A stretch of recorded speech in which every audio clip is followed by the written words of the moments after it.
I invite His Excellency Olaf Scholz, Chancellor of the Federal Republic of Germany, to address the Assembly.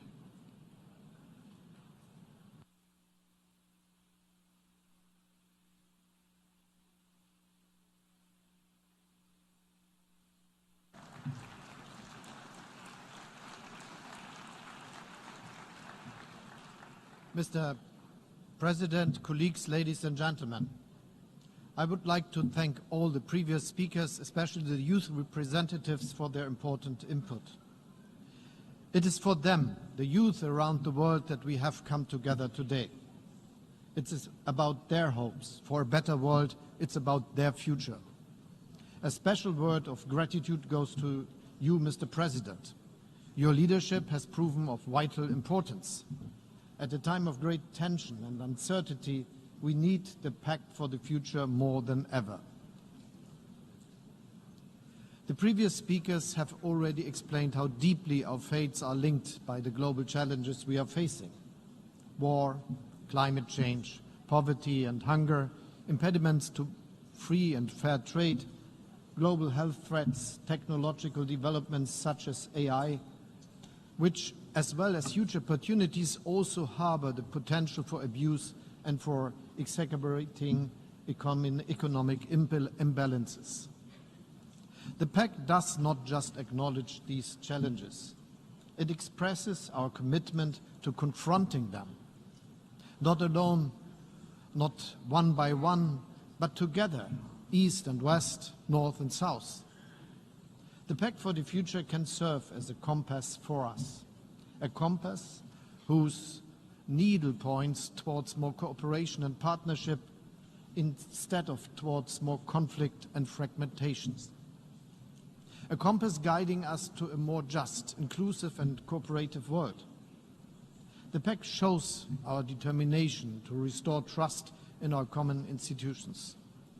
It shows that all the talk of division, polarization and uncertainty will not be the end of the story of the United Nations. Because we still cooperate, we are still placing trust in one another, we are still committed to the principles of the Charter, and we are still willing to treat each other with respect and fairness.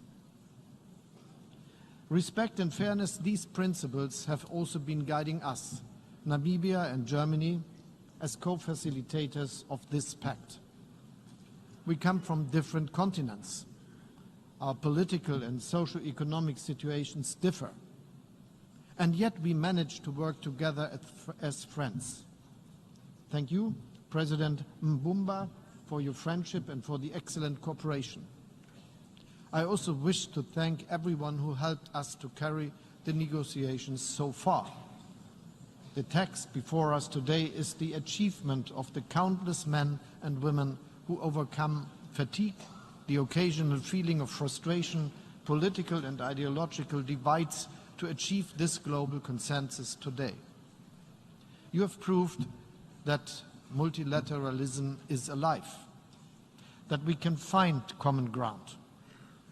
Let's take steps towards a world that is safe, just, equal, inclusive, sustainable, prosperous, and above all, peaceful. The Pact outlines what those steps are, over 50 of them. Not only history would judge us if we didn't take them, but also young people around the world. The road is rocky, but what was that ever any different? Germany will extend its hand to anyone who wants to walk this road with us. Let's get moving. The future starts now. Thank you.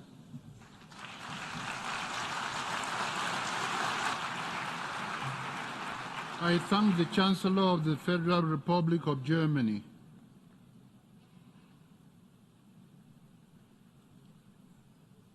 I invite His Excellency Nangolo Mbumba, President of the Republic of Namibia, to address the Assembly.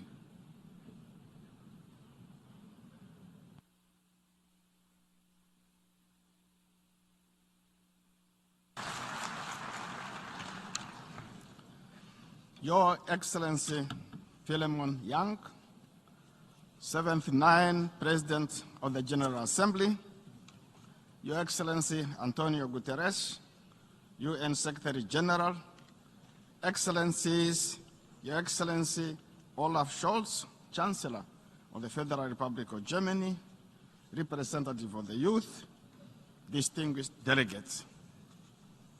Today we gathered at this Summit of the Future to adopt, and which we have done already, a pact for the future, which our countries painstakingly negotiated over the past 18 months.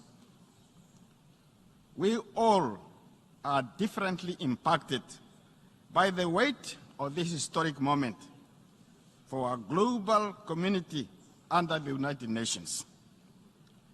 There is an African proverb that says, and I quote, "Tomorrow belongs to the people who plan for it today," end of quote. The Summit of the Future is a pivotal moment in our quest to shape a brighter, more just, sustainable, and peaceful common future for all humanity. It is a further commitment to bequeath to the current and future generations a world at peace with itself, a world in which all countries and peoples are prosperous, and a world that is more loving, more inclusive, and tolerant. At this critical juncture, the scale and degree of compounding challenges of poverty, hunger, climate change, economic inequality, conflict, and public health crisis may seem unsurmountable.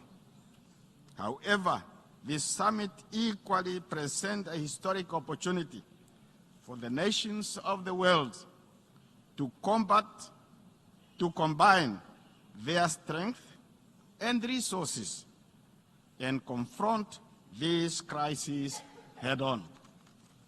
Today, the world is at a crossroad. One path leads to an environmental catastrophe, widening inequality, global conflict and destruction, and the rise of dangerous technologies that threaten our security and civil liberties. The other path offers hope. Hope for climate change, global peace, the eradication of poverty and hunger, and the responsible harnessing of digital technologies for the benefit of all humanity. Therefore, the Summit of the Future is a timely and urgent call to action, urging us to choose the path of peace, prosperity, and sustainable development for all. The world of 1945, where the United Nations was established in San Francisco to promote unity among nations under the rubric of "We the Peoples," is contrastingly different from the world of 2024. So much has changed. As a result, we as leaders are once again called upon by destiny to come together and forge a brighter future for our peoples. To forge a brighter tomorrow for people and planet, we must be courageous to reform international organizations, including the United Nations and its Security Council. A new multilateralism, one that truly works, must rest on 4 key pillars of UN reform. First, the UN must empower nations and regions to adopt comprehensive pathways to provide economic opportunities and prosperity, underpinned by environmental sustainability. Second, The UN must strengthen global agreements and institutions to ensure the effective implementation of the Sustainable Development Goals. Thirdly, the UN must be equipped to finance these goals through an innovative global financial architecture. Fourth, we must harness the incredible advancement in science and technology for the common good, while being ever vigilant against the misuse of innovation such as artificial intelligence, biotechnology, and geoengineering. The Pact for the Future set out key global priorities for humanity, which are sustainable development and financing, international peace and security, science, technology, and innovation, the empowerment of youth and future generations, and global governance. I extend heartfelt congratulations to the respective facilitators and all member states of the United Nations for this profound accomplishment. The Summit of the Future, under the able leadership of the permanent representatives of Germany and Namibia, has been a collective effort over the past 18 months to build consensus and restore trust, and to reinforce the principles of dialogue, cooperation, and shared responsibility. Excellencies, we need the UN because at the heart of this institution is a simple yet profound principle. Global problems require global solutions. It remains the most effective way to achieve peace, security, and prosperity. The Namibian government recognizes the profound significance of this summit for the future, for our planet, to meet the targets set forth in the 2030 Agenda for Sustainable Development and the Paris Agreement. Sustainable development must be our guiding principle, summarized by 5 Ps: people, planet, prosperity, peace, and partnership. People signify our commitment to leave no one behind.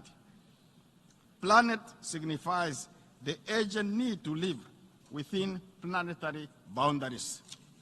Prosperity calls for extending the benefits of modern education and technology to all. Peace in the nuclear age requires nations to live together under international law and the UN Charter. Partnership between governments, civil society, and business are essential to achieving our shared goals. We must leave this summit with renewed commitments and concrete action plans to eradicate poverty, eliminate hunger, tackle climate change, and build a global economy that works for all. Future generations will judge us not by our words, but by our actions. Excellencies, guided by the principles of the UN Charter, we must reaffirm our commitment towards peaceful coexistence and shared development. We have the tools, the knowledge, and the opportunity to shape a better world. I am confident that together we can rise to the occasion and seize this moment in history for a brighter future that is peaceful, just, and sustainable. I thank you very much.